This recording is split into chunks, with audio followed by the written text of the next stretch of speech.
Hello friends, मैं अंबर शर्मा आप सभी का स्वागत करता हूं हम सबके इस चैनल में। पिछले वीडियो में मैंने कोशिश की सर्टिफिकेशन से रिलेटेड कुछ सवालों के जवाब देने। आज से हम शुरू करने जा रहे हैं शुगर सीआरएम सर्टिफिकेशन की जर्नी। तो इससे पहले कि हम शुगर सीआरएम को समझें, पहले हम समझ लेते हैं कि सीआरएम ही क्या होता है। तो CRM stands for customer relationship management.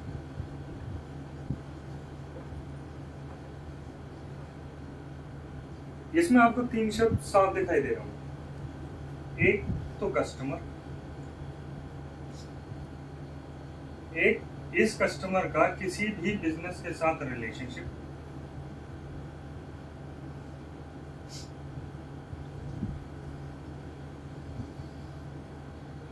और इस पूरे एसोसिएशन का कस्टमर और बिजनेस के बीच के रिलेशनशिप का मैनेजमेंट। तो यानी जितने ज्यादा कस्टमर होते जाते हैं उतना ही ज्यादा मुश्किल उनके साथ हेल्दी रिलेशनशिप बनाए रखना हो जाता है, और उतनी ही जरूरत किसी एक सीआरएम की बढ़ती जाती है। तो मान लेते हैं आप एक नया बिजनेस शुरू करते हैं, तो पूरा सेटअप बना लेने के बाद भी जो एक चीज आपके लिए सबसे ज्यादा जरूरी होगी वो है एक कस्टमर। 10, 20, 30 कस्टमर तक तो आप उनके डेटा को और उनकी जरूरतों को मेमोराइज भी कर लेंगे, पर जैसे जैसे कस्टमर बढ़ते चले जाएंगे वैसे वैसे आपके लिए मुश्किल होता जाएगा, और वहां जरूरत महसूस होगी एक सिस्टम की। वो सिस्टम और कुछ नहीं, एक सीआरएम सिस्टम होगा। पर फिर भी अगर आपसे कोई पूछे डिफाइन सीआरएम, तो आप बोल सकते हैं CRM stands for customer relationship management,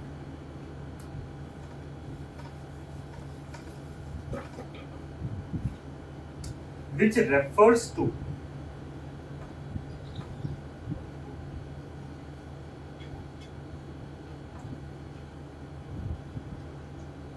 all the strategies, technologies,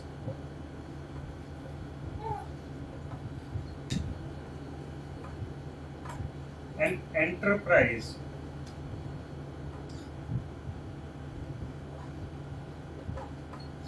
apply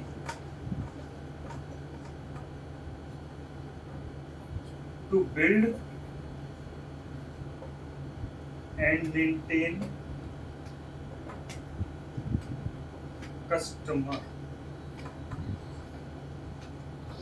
basically एक एंटरप्राइज जो भी स्ट्रेटेजीज या टेक्नोलॉजीज लगाएगी किसी भी एक कस्टमर को गेन करने के लिए और एग्जिस्टिंग कस्टमर को रिटेन करने के लिए, उस पूरे सिस्टम को एक सीआरएम सिस्टम बोल सकते हैं।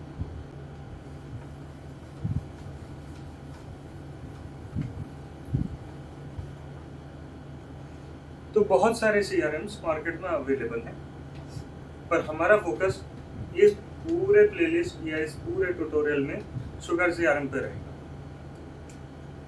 अब शुगर सीआरएम, या आप कह सकते हैं शुगर, एक प्रोडक्ट है शुगर सीआरएम कंपनी का, जो कि कुपर्टिनो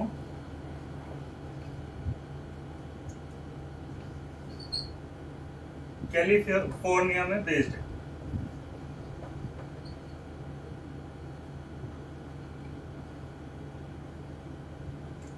उनके हिसाब से शुगर सीआरएम आपको हेल्प करती है नए कस्टमर को गेन करने के लिए फॉर लाइफ टाइम। पर इन जनरल शुगर सीआरएम एक ऐसा सॉफ्टवेयर या सिस्टम है जिसके थ्रू आपके बहुत सारे मैनुअल टास्क ऑटोमेट हो जाते हैं, और आप किसी एक कस्टमर का डेटा मीनिंगफुल मॉड्यूल्स में रख सकते हैं। अब एक मॉड्यूल को आप ब्रॉडर फॉर्म में कैटेगरी बोल सकते हैं, पर शुगर सीआरएम टर्म्स में बेहतर यही होगा कि आप मॉड्यूल ही बोलें।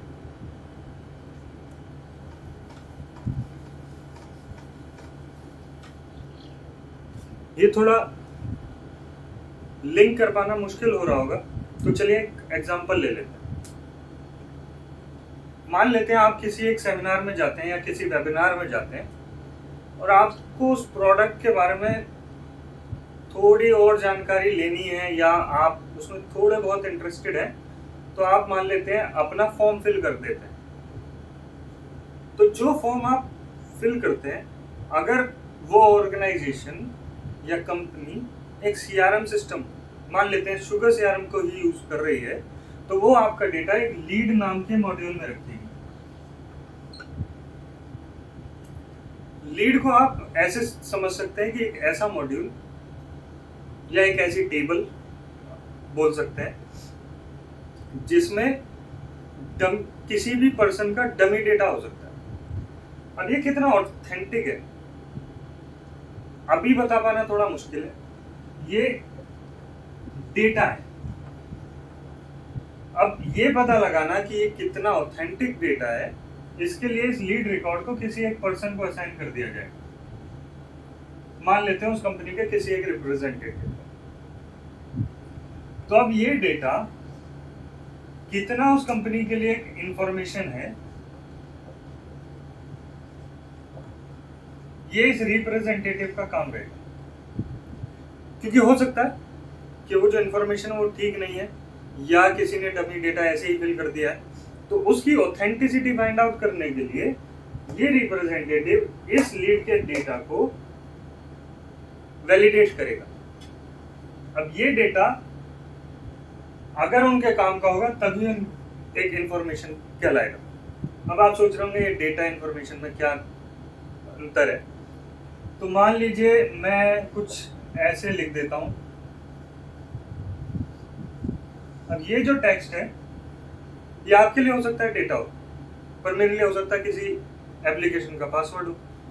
तो आपके लिए डेटा है, मेरे लिए इंफॉर्मेशन। चलिए आगे बढ़ते हैं।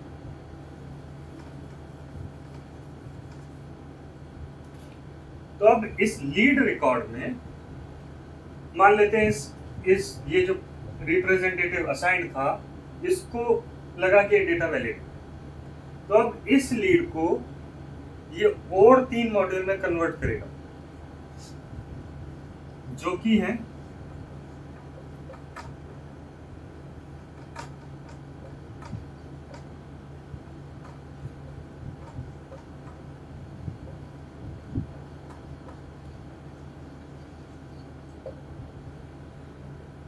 अकाउंट, कॉन्टैक्ट और अपॉर्चुनिटी।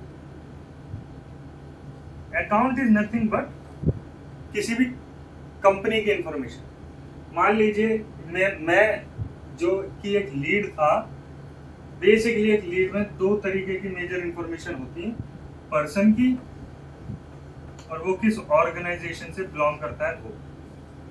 तो यही इंफॉर्मेशन पर्सन और ऑर्गेनाइजेशन की, पर्सन की इंफॉर्मेशन कॉन्टैक्ट में और ऑर्गेनाइजेशन की इंफॉर्मेशन अकाउंट में स्टोर हो जाती है।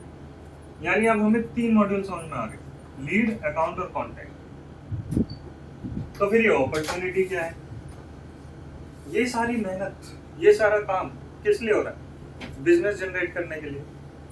तो जैसे ही हम मेरी इंफॉर्मेशन उनके लिए एक इंफॉर्मेशन बनी, तो उन्हें मुझ में एक पोटेंशियल कस्टमर नजर आया, तो वो इस लीड को कन्वर्ट करके अपॉर्चुनिटी में कन्वर्ट कर देंगे। अब इस अपॉर्चुनिटी में वो ये डालने की कोशिश करेंगे एक एक्सपेक्टेड रफ डेटा, जिसमें वो ये जानने की या बताने की कोशिश करेंगे ये वर्कफ्लो हर ऑर्गेनाइजेशन का अलग अलग हो सकता है, पर आप सिर्फ इस पे ध्यान दीजिए कि मैं उनके लिए एक पोटेंशियल कस्टमर हूँ, तो मैं कितना बिजनेस उनको दे सकता हूँ। मान लीजिए मैं 100 रुपीज, मान लीजिए 100 रुपए का बिजनेस उनको दे सकता हूँ। कोई और कस्टमर होगा वो 1000 रुपए का दे सकता है। तो ये पोटेंशियल डेटा है कि वो किसी एक कस्टमर से इतना अमाउंट जनरेट करा सकते हैं अपना प्रोडक्ट सेल ऑफ करके।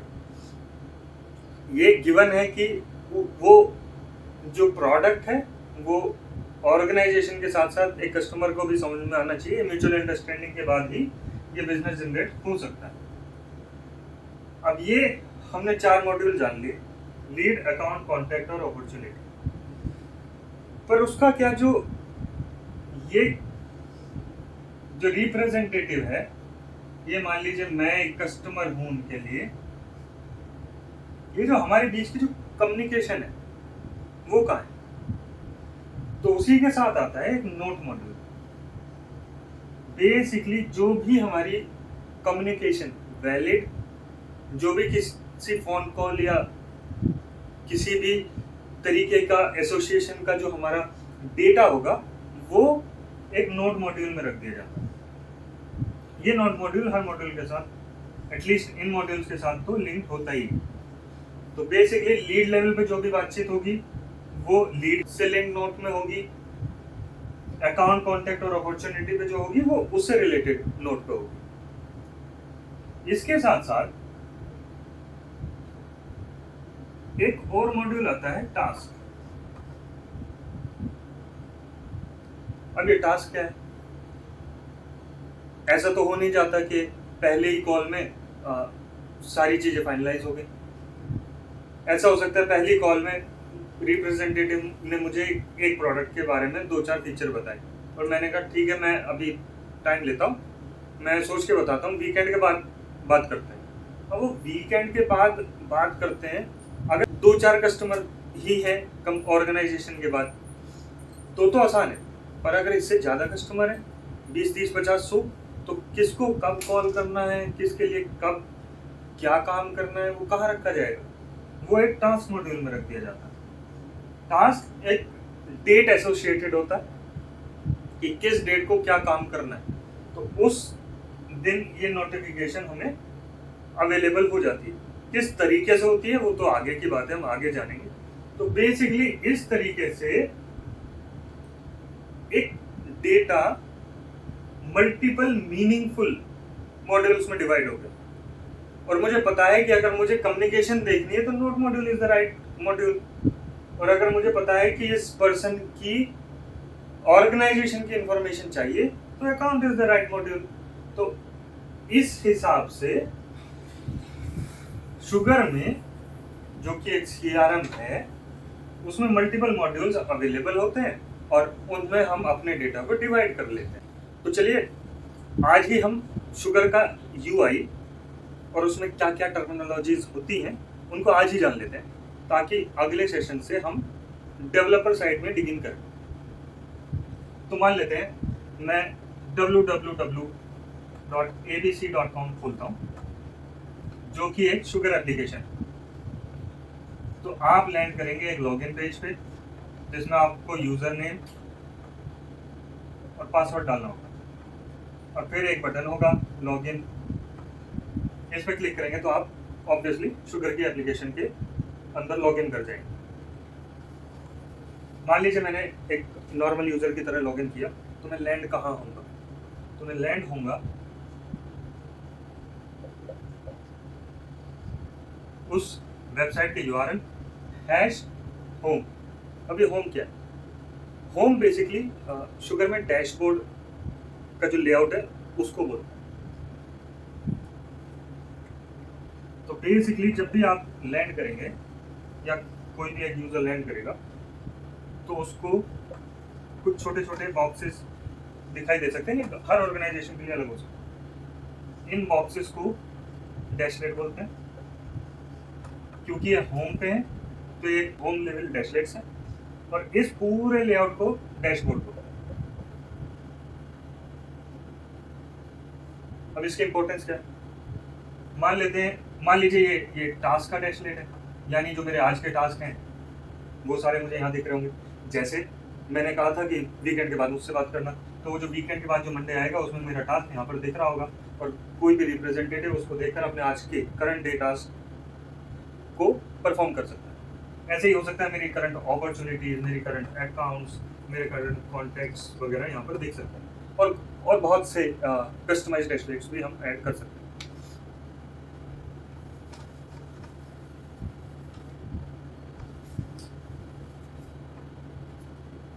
इसके बाद एक ब्लू, या आप एक बार मान लीजिए, एक बार सा आपको दिखेगा।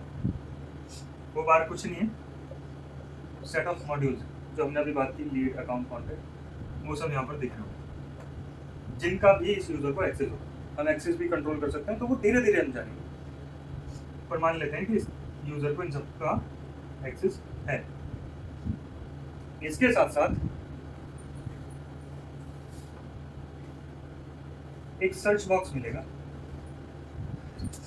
जो कि ग्लोबल सर्च बोला जाता है। ग्लोबल नाम से ही आपको पता लग रहा है कि इसमें अगर हम सर्च करेंगे तो जितने भी मॉड्यूल का एक्सेस होगा और जितने भी मॉड्यूल में उसको सर्च करना होगा, वो उन सब मॉड्यूल में उस डेटा को सर्च करेगा। ये इलास्टिक सर्च के थ्रू होता है, ये भी हम धीरे धीरे जानेंगे। पर आप एक नॉर्मल सर्च बॉक्स की तरह जान सकते हैं कि पूरी एप्लीकेशन में ये आपको डेटा सर्च करके दे देगा। इसके साथ साथ आप ये डिसाइड भी कर सकते हैं कि आपको अकाउंट का डेटा चाहिए, कॉन्टैक्ट का डेटा चाहिए, कॉन्टैक्ट में सर्च करना है या लीड में सर्च करना है, या एनीबॉडी, किसी भी मॉड्यूल।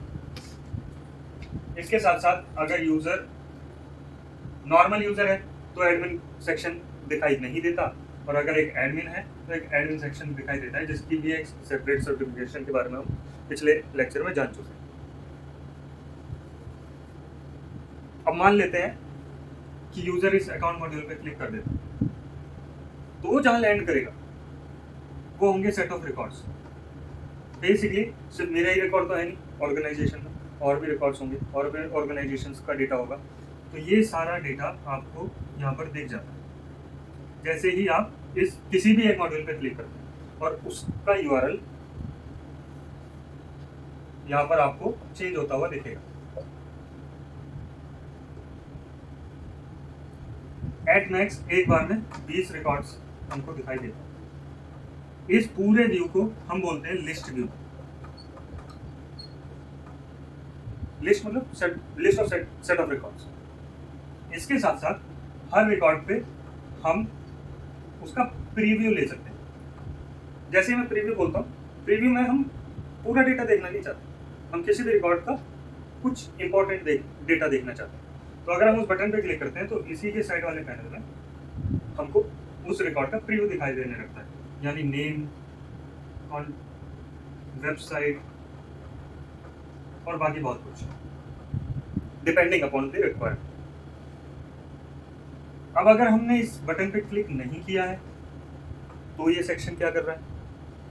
तो जैसे हमने बताया था कि dashboard is a set of dashlets, वैसे ही यहाँ पर मॉड्यूल लेवल डैशलेट्स भी हम बना सकते हैं। यानी जैसे ही मैं अकाउंट के लिस्ट व्यू पे क्लिक करूँ तो उस लिस्ट व्यू से रिलेटेड अगर कुछ मुझे डैशलेट्स दिखाने हैं तो मैं यहाँ पर कॉन्फ़िगर कर सकता हूँ। इसके साथ साथ यहाँ पर हम डेटा को फिल्टर भी कर सकते हैं। और भी बहुत फीचर्स होते हैं, पर इन जनरल यही होता है। मान लेते हैं यूजर एक रिकॉर्ड को क्लिक कर देता है,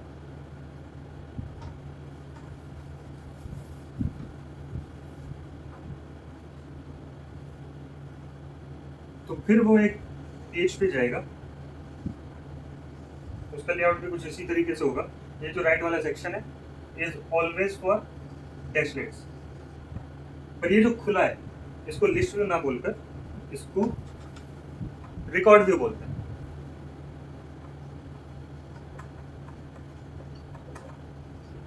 अब ये रिकॉर्ड व्यू बेसिकली दो व्यू का कॉम्बिनेशन। जब मैं सिर्फ डेटा देख रहा हूं तो उसको डिटेल व्यू बोलते हैं, और जैसे ही मैं एडिट बटन पे क्लिक करके एडिट मोड में चला जाता हूं तो यही व्यू एडिट व्यू बन जाता है।